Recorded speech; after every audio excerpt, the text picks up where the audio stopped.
Hi, everyone. I'm Lyndon Thorpe. This is Lodestone Q&A. And today we're talking about something incredibly important, trust. There are so many misunderstandings about what trust is.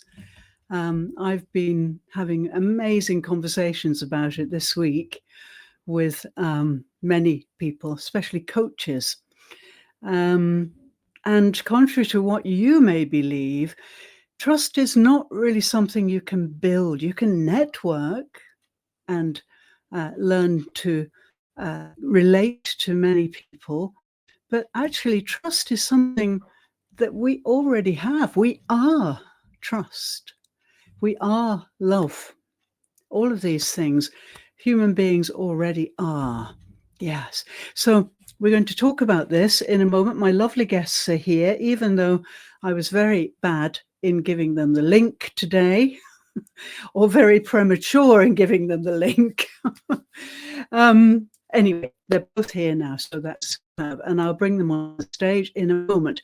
But first, I'd like to start with a little presentation, a wordless presentation, voiceless presentation rather, just to get us in the mood for our topic today, which is trust.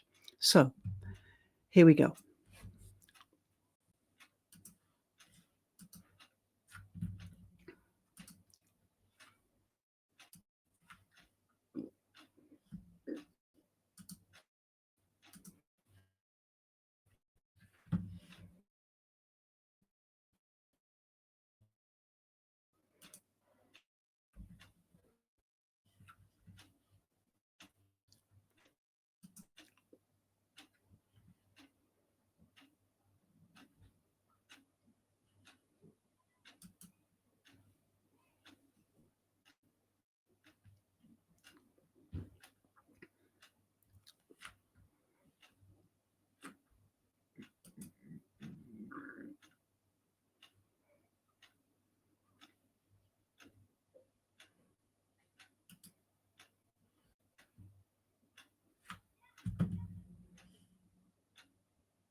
Okay, so hopefully that sets the scene. And as you can see, this was a video presentation that I used for my masterclass this week, which was superb. And you can probably catch up with my amazing conversation with Lynn Schuessler-Williams on that event. It's all over LinkedIn, so look out for it. Okay, so without more ado, let me bring my lovely guests on. Here we go. Oh, not big enough. Wait a minute. Let me make you all. Oh, there we are. Wow. Hi. I'm so sorry about the link. I did give it to you at the beginning of the week, but I was too early, I think. Okay, so here we are. So, any impressions about the video presentation? Shall we start with that? Yes, nature. Hello, everyone. Hello, Lyndon and Abby. Hi. Nature, I call it the healer, the best healer. So when I watched your video, I felt relaxed and I felt this space of well being. Although I am not in nature, virtual nature is the second best, no problem. So it did put me so much at ease in that space of well being. Loved it. Lovely, great. Thank you. Abby, what about you? Anything stand out to you there? I would agree with Muhiba. Yeah, so it made me feel relaxed and made me actually think about trust because I think when you hear trust, you immediately go into what's said around, which is like the mental. So you immediately go into mental. So it just made me like really calm, go into my body and feel peace and just understand about Mm, trust. Yes. lovely, great, good. Well, actually, yes, I had a remarkable conversation with Lynn Schuessler-Williams, who is a really great friend of mine. And she immediately said, wow, I never thought of trust as fluid. So she imagined the fluids of the body just coursing around. And for her, that metaphor really worked. And a couple of other people have said the water metaphor really. And for me, it does, because I think that we're so used to using the limited mind to interpret everything, to measure everything, and so on. And it's a superb tool, and I'm not knocking it. People think I'm kind of anti the limited mind. Of course, I'm not. We have to have it, and I'm great. But in the unlimited mind, we can we don't need to interpret really things like trust and love. We can feel them.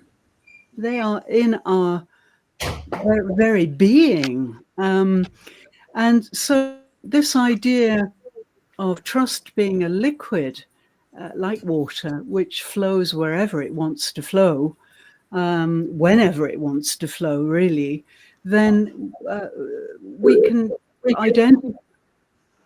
identify with it being really flowing all the time inside us. So good. I'm so glad that worked for you. May Yeah, I comment on this, Lindsay? you may.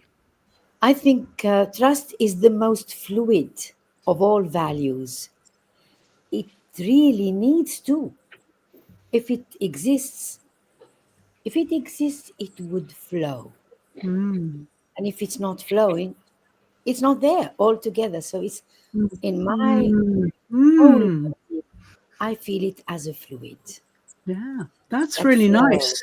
Yeah, because in our clients, if there's been huge trauma, then of course the flow of trust absolutely stops. It That's becomes it. kind That's of how you know.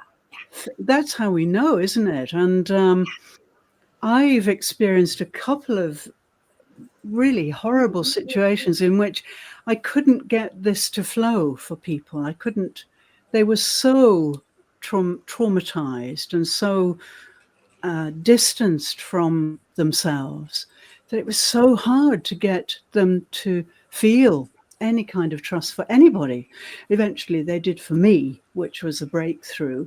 But yes, I think if it flows, then it's universal almost. But if it, for some reason, stopped, blocked, then that's a really big problem. And of course, this is what mental illness is about. If we look at mental illness across the board, yeah, patients trust anybody when they have had such trauma. So yeah, great. So we agree that it's something that flows, and it's something we already have in our amazing unconscious mind, or unlimited mind tool bag, if you like.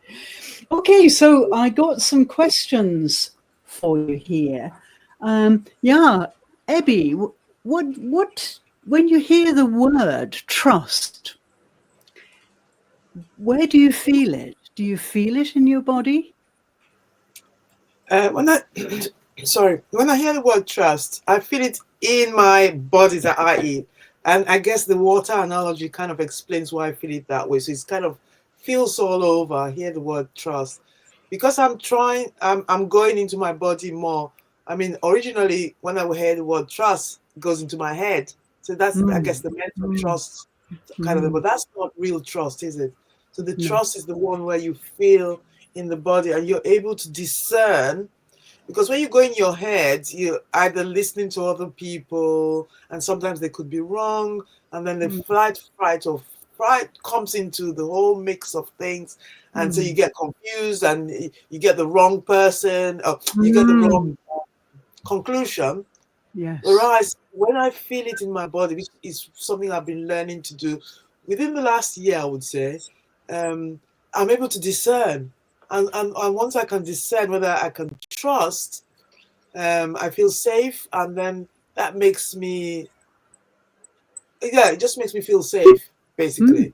But yeah, it's wonderful. like I feel it, like your question is, where do I feel it? And I'm feeling it all over, which gives me more clarity to be able to discern whether I need to go in one direction or go Or away no. from that direction. Yeah. Right. That's lovely. Yeah, great. I think the idea is that yes, if we are living in our limited mind, if that's the way we um, negotiate life from that tool, then of course we it's very specific. You know, it's something, the very fact that these phrases exist everywhere. Oh, yes, I need to build trust with my clients. You know, it's so conscious.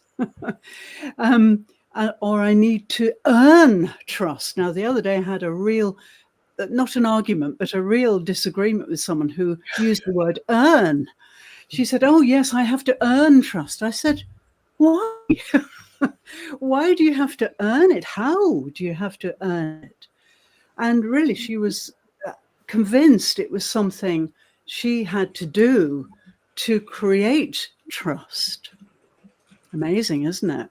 So if we are operating from the limited mind, then we're going to have lots of situations like that where we feel we're doing enough, which is, the worthy woman thing, isn't it? You know, we're not doing enough to get the trust that we crave. It creates all sorts of inadequacies, I think, if it's here. But once it's here and in your heart, and of course, it really works with the heart so well, doesn't it? Then it flows. You know, it's there all the time. And that's a glorious way to live, I think. Muiba, I can see you've got some wonderful comments coming up. I start with your glorious way of living. I love this expression because I believe that when you believe in the other, when you trust the other, as a first step, you have a glorious way of living. That's the expression. When I meet someone, I give 100% trust. Mm. And it's only when I get the red flags that trust diminishes. It's not the other way around. I No. never, ever, ever try to earn, build, create. What's that? I'm not a builder. Mm. I'm someone who is going to feel the other. So I first give the 100% trust. And then, if anything happens in between, ah, I call it in French la fausse note. It's like, and you know this quite well, Lyndon, when you are playing Mm. the piano and you go to the wrong Mm. key, you say, oh, Mm. so you're not that pianist I thought you were. And there Mm. you become more cautious. I would Yes. say trust is wonderful as a flow, except when you get that red flag, then you become cautious. So, this is my comment on this glorious way of living Mm. and not having to earn it, but to feel it. And I go now to what Abby was saying. I loved your association of trust with two key values. Oh, yes, trust is a package with safety, with clarity. Trust Mm. goes with clarity and gives safety. That's the connection between these values. Mm. How wonderful to feel safe because you trust the other. Mm. Mm. Wonderful feeling. You don't have to Yes. think, you don't have to feel something different. Let yourself flow into the relationship. That's how it is when there is trust. So wonderful to that this metaphor really works, doesn't it? The trust, the flow, the flow. Yeah. And from what you just said, Muhiba, I mean, how awful not to trust. How Yeah, awful right. that must be. I can't Yeah. imagine it. Uh, uh, Of course, I'm not. uh, Of course, yes, yeah. Go ahead. I mean, you meet someone. What? What's a situation if you say, let me be cautious? Cautious? You're going to be cautious with everyone you meet, every event that happens, Mm. every time you go out in nature and say, maybe there is a storm. There's nothing. Mhm. Enjoy it. If Mm. there happens to be a storm, go home. Mm. But enjoy life. And I agree with you, Lyndon, when you say, trust the universe. Trust life. I have an expression I always use. Life has got so many resources. That's trust. It has got Mm. so many resources. When one window closes, you can open the others. And you look around and they are open. You haven't Mm. realized they are open.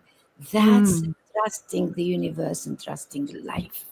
Yes. Yes, how glorious. I mean, it is. I can't imagine living any other way. I'm not suggesting that I've never had um, cause to mistrust people and never being disappointed by somebody or even somebody. I'm not saying that. I have. That's part of the human journey, isn't it? We have to deal with those things. But I am saying that from my root, from my heart, it's so easy and frictionless to live when you trust the universe.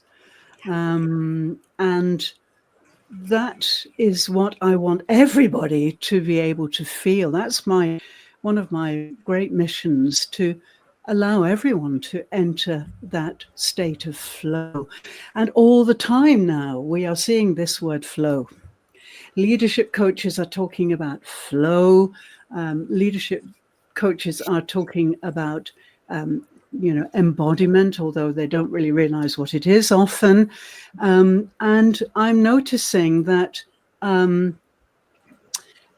the idea of manufacturing things that will make your business run smoothly is really kind of almost unshakably established in people's ideas, in business people's ideas. And that means that we're going completely the wrong direction, I think, when we build a business, because we are not um, integrating our lives into it. We're not prepared to take any risks or prepared to overcome any obstacles. And that's why so many people give up, I think. So, yeah, I think leadership on the whole, because we often talk about leadership because it seems to be such a fashionable topic, feel that leadership in so many ways is going in the wrong direction. I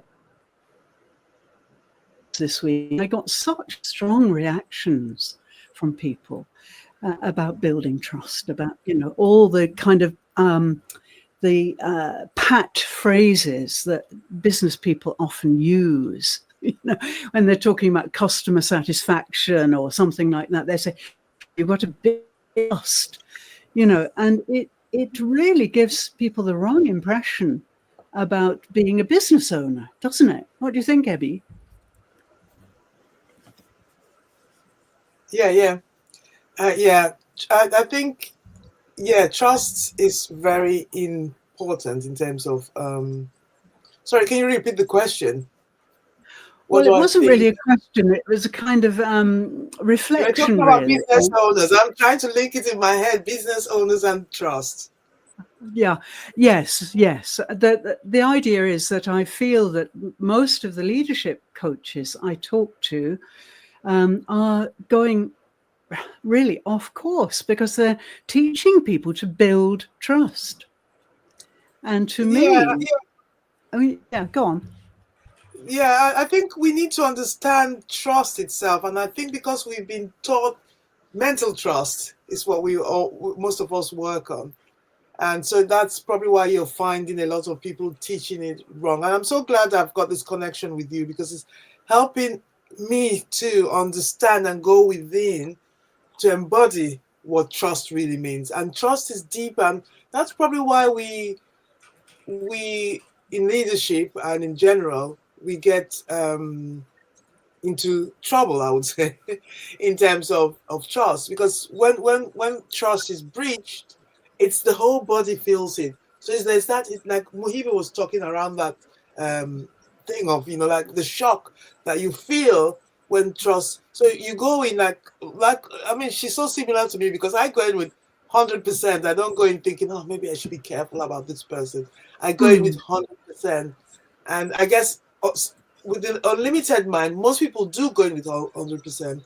And so when the trust happens, the trust is breached, then your body goes into shock and you kind of feel, and I think you're going to talk about the nervous system and how it works with the amygdala and the brain's alarms, because the amygdala is the brain's alarm system, isn't it? So it goes into shock and the body becomes protective. So you either get quickened heart, your breath becomes shallow, your muscles become tense, your stomach tightens, your throat constricts, so you can't think, what's going on? What's going on? It's like seeing a tiger, isn't it?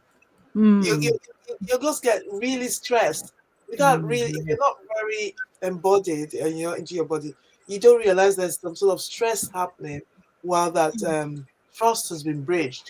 And so it's very important because when you're in business, I think it's very important to understand how it works and to really have deep trust, because your business and your decisions and your strategy all depend on trust.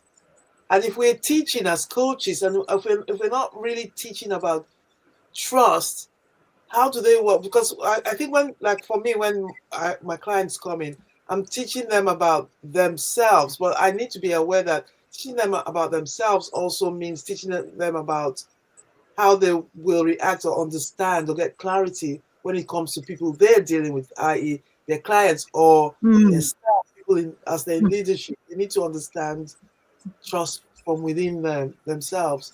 So yeah, so I think as coaches we really need to be aware and we really need to get into all this. So I'm really glad that you for your work, which I think needs to like spread more into society. Yes. Thank you, Abby. That's lovely. Thank you. It's a great compliment. Yes, I feel so responsible for many of the coaches I meet who just are banging their heads against a brick wall to me. And somebody the other day said, Lyndon, you are bringing something that nobody else brings to business. Okay, they realize I'm a kind of spiritual being and have a lot of spiritual training, but they have never met anything quite like this in the business world, you know. So yeah, I think it's really superb work that we're doing with this, you know, opening it up to people and yeah, helping them to make life so much easier for themselves, you know. We have everything we need right here. It's right here. And if we get enough confidence to stop the bullying that goes on with from the limited mind, it's all there. It's all laid out, you know. It's simply uncovering it that people need a little guidance with. So yeah, muhiba dozo, as they say in Japan. Yes, yes. I risk sounding like quoting Shakespeare when I say, to trust or not to trust? That's the question. Because that is the radicalism of trust. Because you can say, can I be flexible? I can be more flexible or less flexible. That is understood. When somebody says, you know, I better trust you a little bit or trust you a lot, it doesn't make any sense. No. This is why I say I start with a 100% trust, because that's trust. Trust needs that radicalism. Yes, I agree. It can't be, I trust you 90%, I trust you 60%. It doesn't make sense. So trust is such an absolute value. It's a Yes. very noble value that connects two people, two groups, a leader and the team. And you are right to speak of the dilemma. Is it a dilemma or simply the game played by leadership when they speak and speak and speak and overdo it when speaking of trust? Do they walk the talk? That is the question now. And Yes. one more question, because that's what counts. It's not to talk about things, it's to inspire others to be at ease, because trust is the value that brings the best place you want to be, well being. And as mentioned by Abby, this safe space, this pleasant space where you stop thinking. What stops us from thinking is trust. Once you trust, you have that flow. You're no longer overthinking or even thinking when you have trust, because you just live the experience, the pleasure, the wonderful time you spend together without ever thinking mistrust. Because mistrust, once it's there, it becomes very difficult to dislodge it. So best Yes. not ever allow it in. Once breached. Now, when I speak with when I interact with my clients, I often see them shocked by a breach of trust. So I always ask, well, how does it feel to be shocked? It's awful. So it's a state of mind and body where we do not want to stay. What do we replace it with? We need to replace it not with stress, not with shock. I often say we need to recenter it, as with GPS. When it says you want to recenter, you recenter. So recenter the relationship, be it with the boss, with your neighbor, even with the beloved ones. So you need then to establish healthy boundaries. Okay, Yes. we have had this breach, but you are someone I love, someone I'm working with. So let me recenter, recalibrate the relationship, and now set the rules. Because when you have trust, you don't need rules. You flow, you laugh, you float, everything is fine.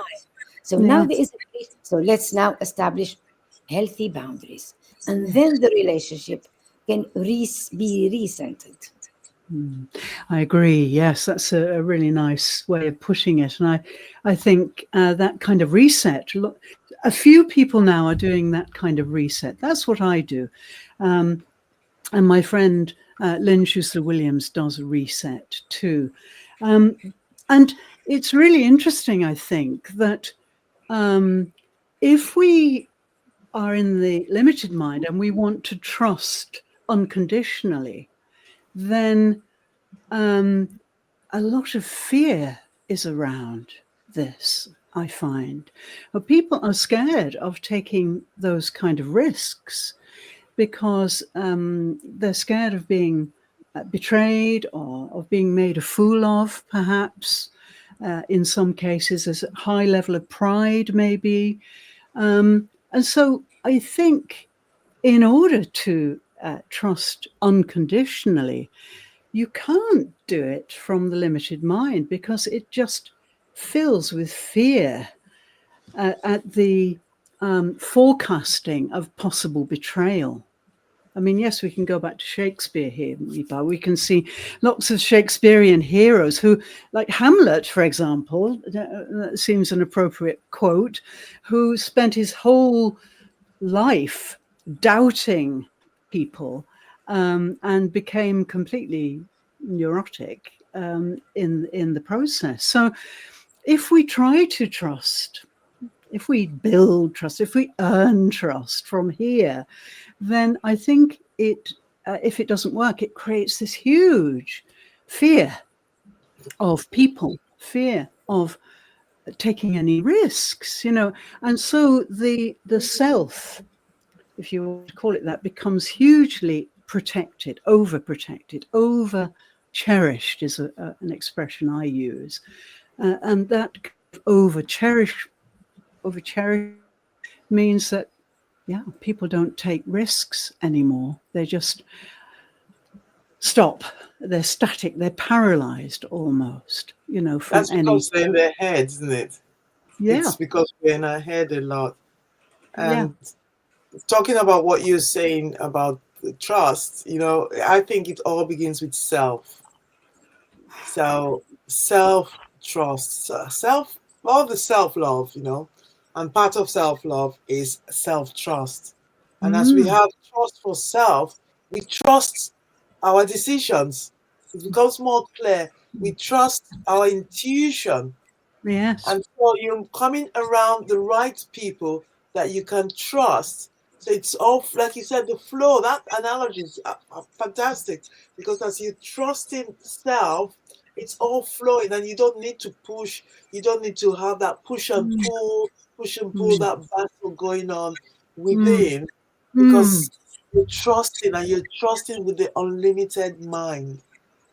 Because like the animals who know who to trust, like they know when there's somebody that's not to be trusted, they back off, they bark at the dog, Yes. the cats Yeah. kind of move away. They know, and we have that too. We've just lost it because we're so into our limited mind, which then causes us a lot of stress. And then we have the anxiety, and we have the depression, and we have all those things. Our hormones become unbalanced, so the whole body is all confused, and all these things are. So trust begins with self, and as you trust, what Mohiba said, you get 100%. There's no need thinking, because you don't know what is in somebody's mind. So should I trust to be or not to be? Should I trust or shouldn't I trust? You got that confusion going on. You don't know what's going on in somebody's mind, but you can feel if you trust self. Yes, I totally agree. Yes, I think it all starts with the self. And it's amazing when people get sick, because I talk to quite a lot of people with chronic problems, and they, at one point, I will say, maybe you don't trust your body. And that really hits a nerve, and they say, no, I don't. Imagine living when you don't trust your body. And now I know it can be so scary if you have a heart attack or something really scary, that maybe it's difficult to believe that it won't happen again.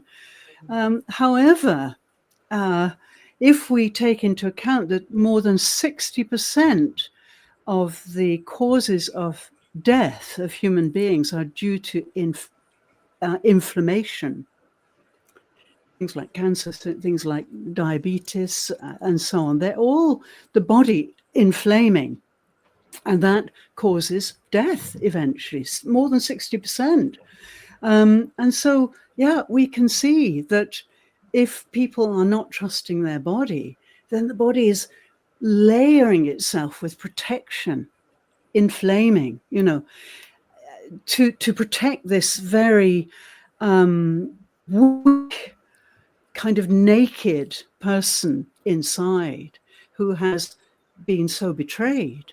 You see, and so the body starts to build out all this kind of rubber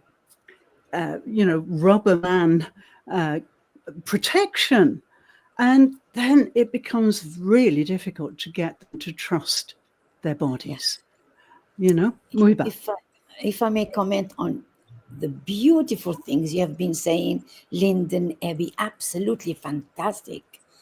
Fantastic, because it inspires me. It reminds me of my own feelings and thoughts.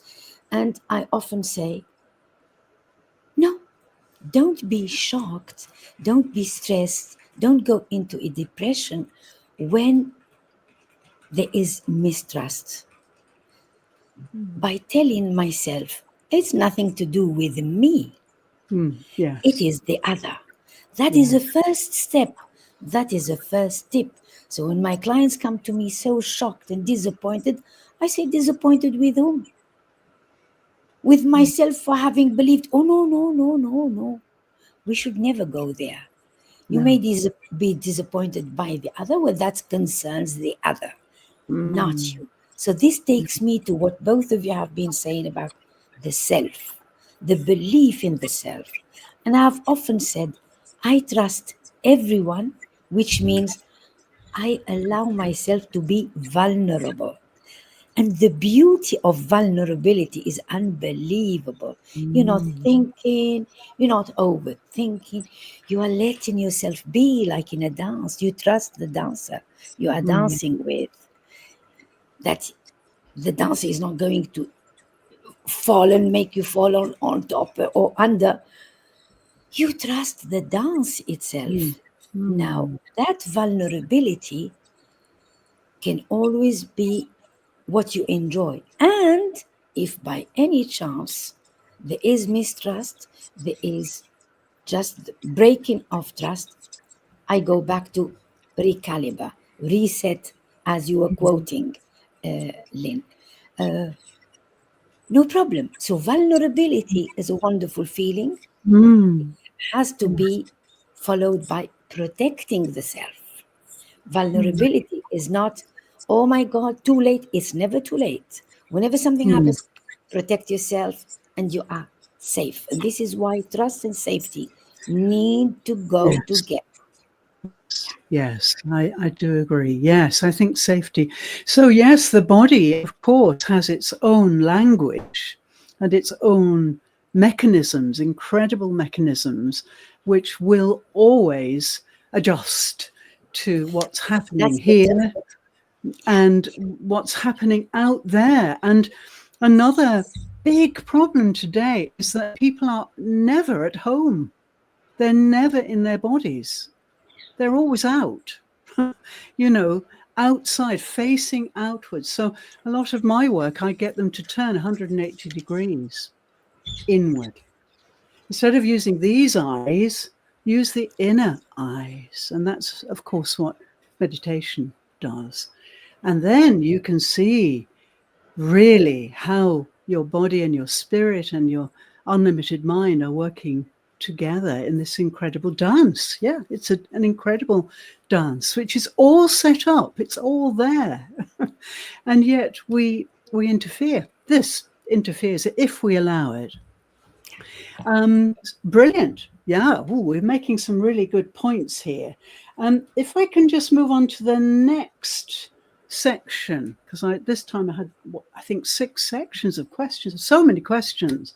But yeah, transformation.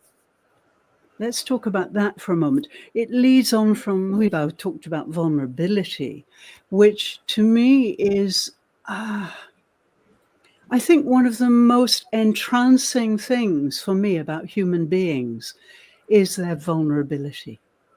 When they are totally engaged, with something or in what they're doing. To me, that is so beautiful. They're so vulnerable, so unaware of any fear, and so on. And there's a synchrony about that, which makes me love human beings so much. That vulnerability, So if we talk about vulnerability, we can then perhaps move on to transformation, because many people think that transformation requires some kind of surrender, kind of losing something, and this seems to make coaching and leadership, especially modern leadership styles, really problematic. So how do you feel about that? Do you feel that a transformation is? What about Oh, you? sorry, we lost your last part of your Oh, sentence. I did anyway. did you? So yeah, transformation may involve some kind of surrender, like you're kind of giving up, Yeah, rather than making this incredible leap into a much safer, much more wonderful space. But yeah, you're losing something. You're going to lose something. So I think people who go to coaches, now please correct me if I'm wrong here, and I think there's something about the process of coaching which makes them want to hold on to what they have, and that's of course what they have here usually. yes, yes, yes. Do you know what I'm talking about? So that Yes, if yes, you, yes. I think people misunderstand surrender. So in our modern mm, culture, especially in leadership and in coaching, surrender is equated with weakness. So we feel we're weak. We feel we've got yeah, loss of control, or yeah, can relate to that being passive. Yet true surrender is not collapse. It's conscious release. You know, it's the art of letting go of too rigid control so that authenticity, intuition, and trust can flow. Again, the word flows come up again. So mm, yeah, so when you it's so surrender, I think we think surrender, yeah, like I said, weakness or we've given up or it's something negative, but it really isn't. It's about allowing things to flow. And I found that in all aspects of life, in anything happening to me, sickness, pain, disappointment, just allowing it to flow. It's not that you're giving up, or it's not that you're saying the other person is right. And I think sometimes our egos get in the way, which is probably what the limited mind is all about. So the ego gets in the way. People are going to see you this way, and that's why the self-trust is so important. Because if you trust yourself and you have deep trust throughout your body, you're not worrying that people are, because you know what's right and you've got the clarity. So you surrender, and it's not a weakness. So yeah, so that's what I mm, think. I yeah, think I think surrender is actually a great thing, and the ego, or the limited mind, has a lot to play, and it's keeping us safe. So that's it's not. I'm not knocking the limited mind like you keep saying, mm, that people say, but it's that keeping us safe, but it's keeping us safe from the tiger is after us. But the limited mind knows that the tiger is not really after you, you know and you're safe. You're safe with trust of self. Yeah. yeah, yeah, yeah. I think this word surrender, of course, it has many connotations, many, and it would take me a long time to tell you about, for example, the Buddhist approach to surrender. But it fits with Muhiba's vulnerability, I Yeah. think, that we are opening up to the universe, and we could construe that as being a surrender because we are going beyond the confines of the limited mind, the framework which rules so many people's lives, and we're Can I, saying, before, mm, Before you get on to Mohiba, can I just say a quote somebody said, quoting what Mohiba has actually just told us? So, vulnerability is not winning or losing. It's having No. the courage to show up when you can't control the outcome. So, being Yeah. vulnerable is a wonderful, wonderful gift, as Mohiba Mm. rightly put it. Yeah, and you've put it Mm. too. So, I just thought Yeah. I'll say that because I know Mohiba's going to put in her No, thoughts. that's great. No, absolutely. And this all, yeah, Mohibag, dozo. Thank you so So, much, because vulnerability is a gift, and I love the way you speak of it as a gift. Surrender is a gift, because Mm. what could it be when you are dancing if not surrendering? Surrender yourself to mm, this dance. You Mm. can't dance separately, holding on power to decide. It can't Mm. be, it's no it doesn't dance. work. When you Mm. are dancing together, you are surrendering to the dance, to the relationship. That is Mm. surrender. And the vulnerability is believing in the other, that the flow would take you through the dancing flow. That Mm. is the surrender I have in mind. And I'm fascinated by the fact that we are we we are coming from the same space and moving in the same space. We are dancing in this flow right now because, yeah, we are speaking of the surrender. Surrender of what, by the way? If it's surrender of power, power over the other is no power over yourself. Mm. True. It That's so means true. when Mm, you Yeah. want to control the other, it means, oh my God, I fear to be controlled. yeah. There's no Yeah. fear. There's no Mm. fear. And so when Mm. we speak, the three of us, of letting go, when I think of leadership, leadership is no different. The relationship leader team is no different from a love relationship, a friendship relationship, a companionship relationship. It is based on what? First, letting go power, letting go ego. They have nothing to do with the relationship. Mm. It's built on collaboration, because Mm. collaboration reminds us of sharing, which is a great value. It's built on Mm. delegation, and delegation reminds us of allowing the other to be generous with you, because people want to be generous and say, can I help you?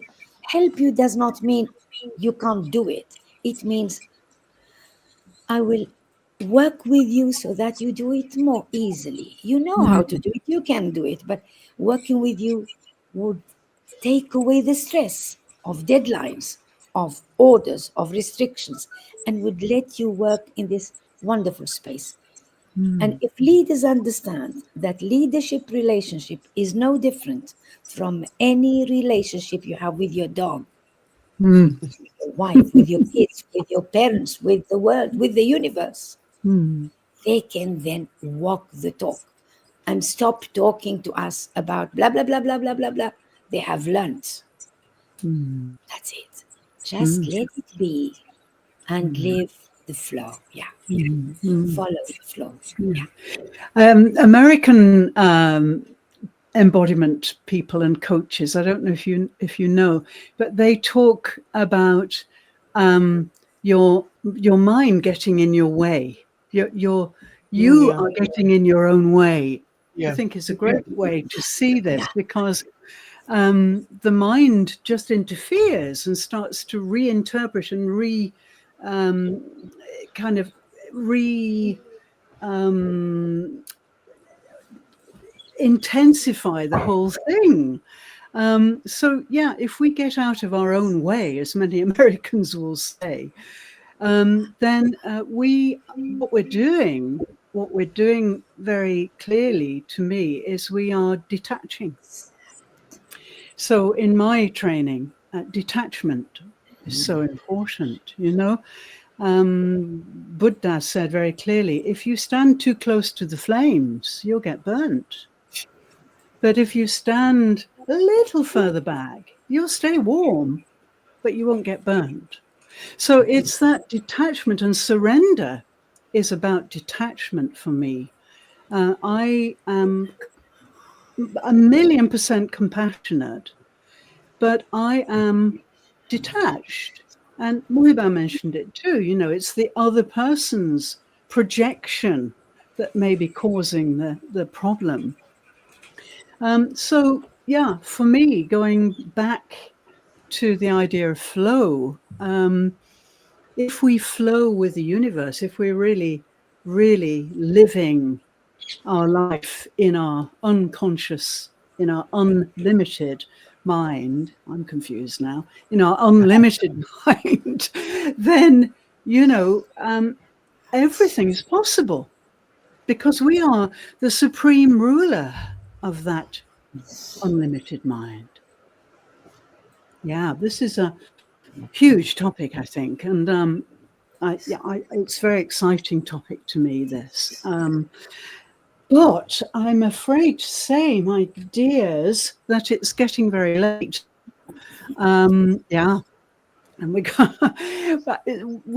I hope we've made some progress. I think we have. We've really looked into this, but I think it bears much more investigation. Don't you think so? This last week, trust has been my main topic with my events and everything.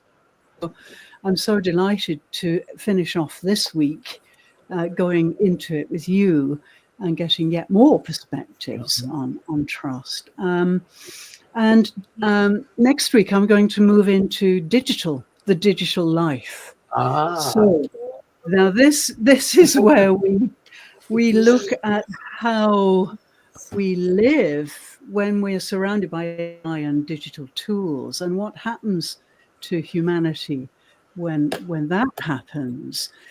So to me, this is a wonderful way into next week's topic, and I hope you'll come and join the Trust, event. there's so much division. There's this one side, mistrust AI, and then there's the other side, and there's all this confusion going on. It is, this is really good. I'm going to really think about that this week. Do, and come and join us on Wednesday if you're free, because the event will be on Wednesday, and we've got Dr. Marlene Greenleaf co-hosting with me, and she has a lot of stress relief work with her clients, University of New York. And she's going to be co-hosting and talking about this. So please come and join me. And I will. Lyndon, because of time zones, it's 1 hour after Hannah or 1 hour before. It's 1 hour before. Yeah, because I'll be talking next week. I'll be talking, so it might be a bit. You can't. No, I really understand that. It's bad timing. I'm going to try and reschedule it next cycle, but it's all scheduled now until the middle of December. But I'd love you to come, and I'd love you to co-host, because it's a brilliant opportunity for us to, really do a session. And so maybe we can earmark that for trust and have a session on trust. It would be superb. That would be great, because we've said a lot. We have dig deep enough. And we still have a lot to discover. There's so much. And I think the trust thing is a big thing to really explore. So if you maybe expand that, it would be good, because trust is the basis for a lot of things going wrong now. Yes, that's right. Yes, great. So, lots of exciting things to come. But for today, I'd better let you go. You've got your weekends to start, and I've got actually a client waiting, so I'll have to go too. But it's been wonderful, as you always. And I will be making what my routine is now, that I make 3 clips of this. Of course, we publish the whole thing too, but we bring attention to certain highlights because people can watch shorter videos and so on.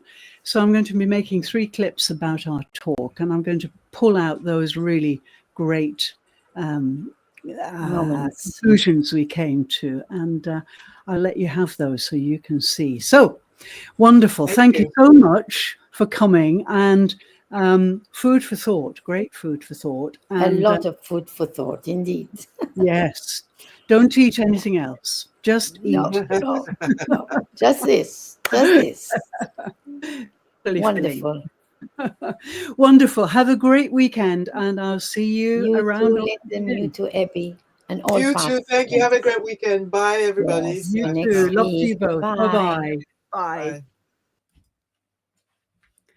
Well, thank you so much. That was great. We always have so wonderful conversations, but this one really, yes, it's a massive topic. And a lot of my embodiment work is centering around this issue of trust. So if you'd like to know more, DM us, look at my posts, look at my articles, and you'll see lots of revelations there. Q&A, please don't hesitate. I'll leave a link below this window. It's a link you can sign up, you can apply to co-host with me. So if you've got something really you want to put out into the world and put your business out into the world, then please take the opportunity. I've only got 3 slots left this cycle, but we'll be running this again at the beginning of next year. So hopefully there'll be plenty of opportunities. So thank you so much. This is Lyndon Thorpe, and this is Lodestone Q&A. If you'd like to know more about Lodestone and the work I do, as well as the work my lovely colleagues do, just let us know. We'll put our links underneath this window, and we'll see you next week. Same time, same place. Have a great weekend. Bye-bye.